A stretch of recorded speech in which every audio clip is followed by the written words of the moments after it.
Good morning students. Transition elements का जो next group हम डिस्कस करेंगे वो है हमारा वेनेडियम ग्रुप। वेनेडियम ग्रुप जिसमें आप जानते हैं वेनेडियम, नायोबियम एंड टेंटेलम होते हैं। These are all silvery matters with high melting points. इनके मेल्टिंग पॉइंट्स बहुत हाई होते हैं।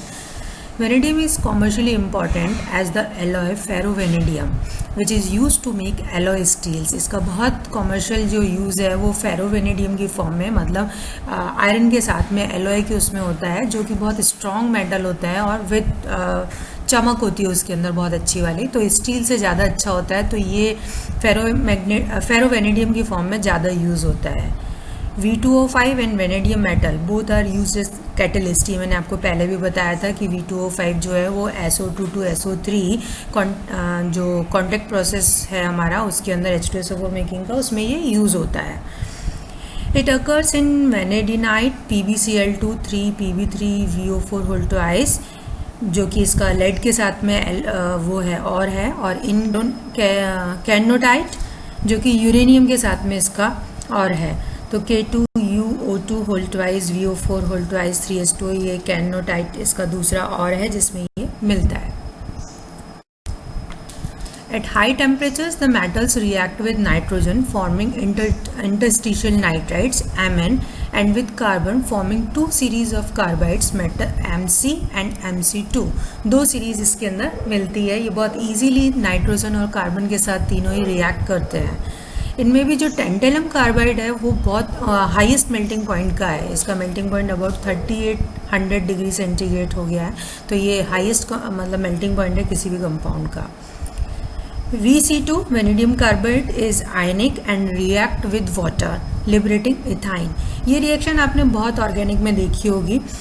यहाँ मैं आपको थोड़ा सा एक्सप्लेन करना चाहूँगी कि ये आयनिक है। इट मीन्स इसके अंदर वेनेडियम एंड कार्बाइड आयन दोनों आयन्स की फॉर्म में मिल रहे हैं। इथाइन का बनना ये शो कर रहा है कि इसके अंदर C2 आयन प्रेजेंट है, जिसकी वजह से हमारे को इथाइन मिल रही है। All three elements form non-stoichiometric hydrides with hydrogen। और इनकी जो हाइड्रोजन है इसके अंदर कितनी इसके अंदर इनकॉर्पोरेट होएगी वो डिपेंड करता है कि हाइड्रोजन का प्रेशर कितना है, और जितना ज़्यादा हाइड्रोजन का प्रेशर होगा उतनी इसके अंदर हाइड्रोजन एंटर होती जाएगी। इसकी वजह से इनका जो लैटिस है वो एक्सपेंड होता है, और एक्सपेंड होने की वजह से इनके हाइड्राइड्स की डेंसिटी इनके मेटल से कम होती है। The maximum oxidation state for this group is +5। D3 system है, दोनों S और D तीनों D इलेक्ट्रॉन निकलने के बाद मैक्सिमम ऑक्सीडेशन स्टेट जो है वो +5 पॉसिबल है। For vanadium the +2 and +3 states are reducing, मतलब ये खुद रिड्यूस करेंगे, खुद ऑक्सीडाइज हो जाएंगे।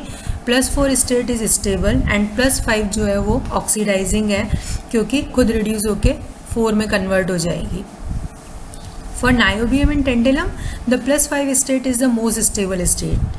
In this group, the stability of the stability of higher oxidation state increases। ये हमें पता है। ट्रांजिशन एलिमेंट्स के केस में ये एक प्रॉपर्टी हमें मिल रही है कि ऊपर से नीचे जाने पर हायर ऑक्सीडेशन स्टेट्स की स्टेबिलिटी मिलती है, जो वो ज़्यादा स्टेबल होते जाते हैं। And this is the opposite trend to that in the main group में हम क्या देखते हैं कि ऊपर से नीचे जाने पर लोअर ऑक्सीडेशन स्टेट्स स्टेबल होती जाती है। आपने इनर्ट पेयर इफेक्ट भी पढ़ा होगा। इसके अलावा यहाँ पे ये ऑपोजिट ट्रेंड है कि नीचे वाली ऑक्सीडेशन स्टेट जो है वो जैसे हम एक ग्रुप में नीचे जाते हैं तो हायर ऑक्सीडेशन स्टेट्स ज़्यादा स्टेबल होती जाती हैं। The oxidation state +4 is dominated by Vo+2 ion in aqueous medium. Some covalent compounds such as VCl4 also exist। ये कोवेलेंट कंपाउंड की फॉर्म में मिलता है। अदरवाइज +4 स्टेट के अंदर हमारे को ऑक्सो आयन Vo+2 की फॉर्म में हमें एक्वस मीडियम के अंदर ये मिलता है। The +5 state may be covalent as in VF5 of form VO2+ और VO4 3- hydrated ions। दोनों फॉर्म हो सकती है इसके अंदर। Basic properties of oxides increases down the group. ऊपर से नीचे जाने पर बेसिक प्रॉपर्टीज़ बढ़ती है, ये हमने पहले भी देखा है। हैलाइड्स की बात करें, when heated with halogens halides of different oxidation states are form. VF5, VCl4, VBr3 and VI3 ये सब इसके अंदर बनते हैं।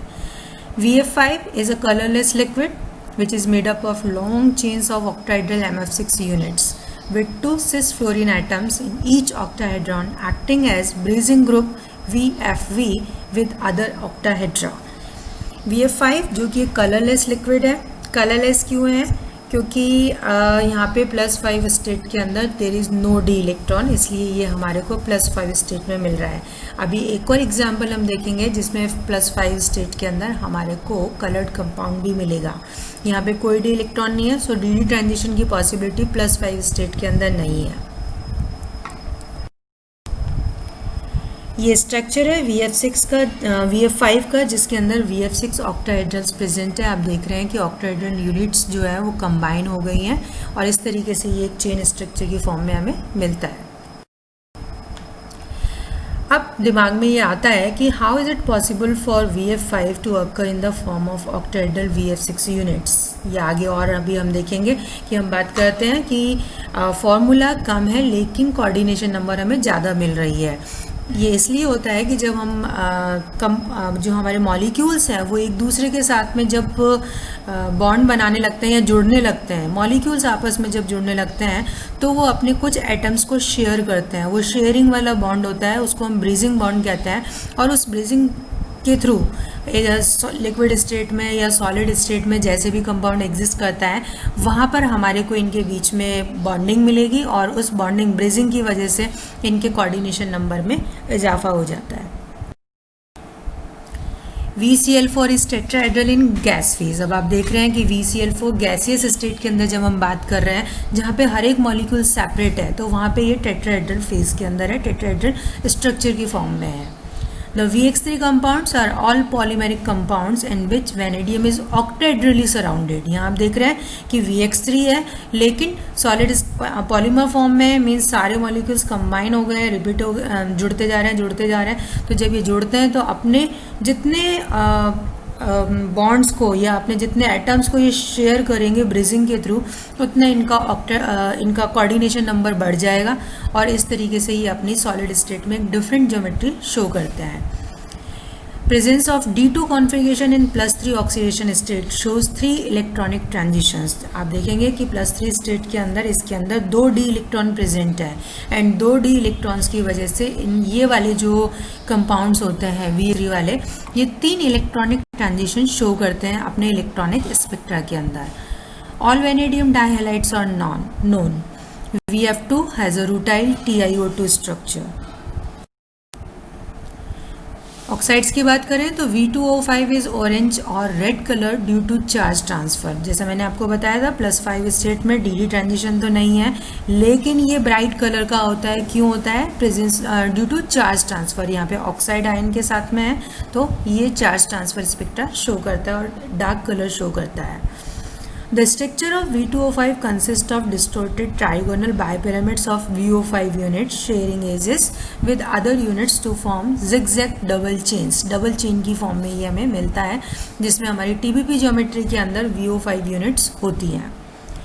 V2O5 is amphoteric but mainly acidic. जैसा मैंने आपको बताया हायर ऑक्सीडेशन स्टेट के जैसे जैसे हम लोअर ऑक्सीडेशन स्टेट की तरफ बढ़ते हैं वैसे वैसे बेसिसिटी बढ़ती है. तो ये हाईएस्ट ऑक्सीडेशन स्टेट है, एम्फोटेरिक है, ये एसिड बेस दोनों की तरह बिहेव करता है but mainly it is acidic. VO2 is dark blue in colour and amphoteric in nature. V2O3 यहाँ पे +3 ऑक्सीडेशन स्टेट है, is non stoichiometric and contains simple ions arranged in the corundum Al2O3 type of structure. जो Al2O3 का structure होता है जिसे हम corundum structure होता है उस तरीके से ये भी इनका स्ट्रक्चर भी वही होता है. It is completely basic in nature. आप देख रहे हैं ऑक्सीडेशन स्टेट जैसे जैसे कम होती जा रही है ऑक्साइड्स की बेसिसिटी बढ़ती जा रही है. VO जो कि +2 ऑक्सीडेशन स्टेट में है is non stoichiometric. It is grey black in colour. In solid state, it is ionic and has a defect NaCl type of structure. अगर complexes की बात करें, this group does not form many complexes with metal carbon bonds. बहुत ज़्यादा नहीं बनाते हैं. Vanadium hexacarbonyl ये भी stable नहीं है लेकिन बनता है. इसमें वेनेडियम जो है, जैसा हमें पता है कि ये ऑड एटॉमिक नंबर है, और जब आप कार्बोनाइल्स के बारे में पढ़ेंगे तो आप देखेंगे कि जिनके अंदर भी अनपेयर्ड इलेक्ट्रॉन होते हैं वो स्टेबल नहीं होते हैं, लेकिन ये बनता है फिर भी. An unusual compound, hexakis dinitrogen VN2(6) is also known. It is isoelectronic with carbonyl. आपको पता है नाइट्रोजन जो है वो कार्बोनाइल का जो CO ग्रुप है, कार्बन मोनोऑक्साइड, उसका आइसो इलेक्ट्रॉनिक है. तो ये उसी के जो हमारा वेनेडियम हेक्सा कार्बोनाइल है उसके आइसो इलेक्ट्रॉनिक हमारे को ये हेक्साकिस डाइनाइट्रोजन कॉम्प्लेक्स मिलता है इसका, and it is very stable. Vanadium बहुत सारे बिस साइक्लोपेंटाडाइनाइल कंपाउंड्स भी बनाता है, जैसे वी नीटा 5C5H5 whole twice Cl2, V नीटा 5C5H5 whole twice Cl, and V नीटा 5C5H5 होल ट्वाइस. ये हम देख रहे हैं कि ये नीटा 5 जो है वो इसकी हैप्टिसिटी को बता रहा है. जो हमारा साइक्लोपेंटाडाइनाइल लिगेंड है ये कितने कार्बन के साथ में किसी मेटल के साथ में बंधा हुआ है उसको बताने के लिए हमें ये नीटा सिंबल के ऊपर सबस्क्रिप्ट यूज़ करना पड़ता है. यहाँ ये बता रहा है कि जो साइक्लोपेंटाडाइनाइल ग्रुप है ये वेनेडियम के साथ अपने 5 कार्बन को यूज़ कर रहा है बॉन्डिंग में. जो बिस साइक्लोपेंटाडाइनल वेनेडियम कॉम्प्लेक्स है इसका स्ट्रक्चर यही सैंडविच स्ट्रक्चर है. इसको हम वेनेडोसिन भी कहते हैं, फेरोसिन के तर्ज पर. जैसे फेरोसिन होता है ऐसे ही ये वेनेडोसिन है, तो इस तरीके से इसका सैंडविच स्ट्रक्चर है. This is all about vanadium group. Thank you.